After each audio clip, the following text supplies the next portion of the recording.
माटी कोड़न को भाभी बुला लेती है, माटी कोड़न को भाभी बुला लेती है।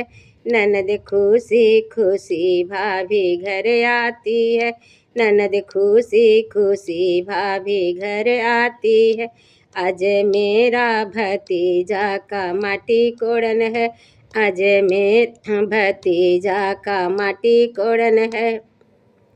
भाभी रानी के बातों में आना नहीं, भाभी रानी के बातों में आना नहीं।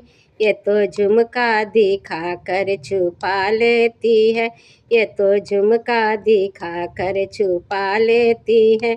इनकी बातों का कोई ठिकाना नहीं, इनकी बातों का कोई ठिकाना नहीं।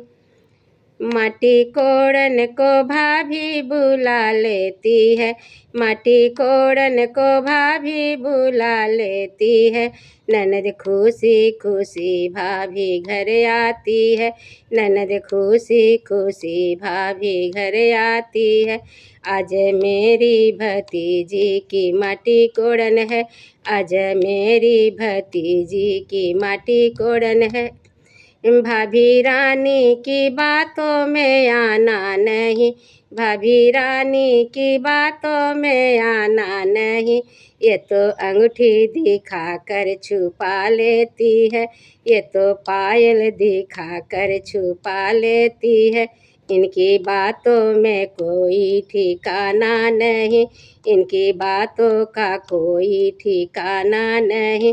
माटी कोड़न को भाभी बुला लेती है, माटी कोड़न को भाभी बुला लेती है।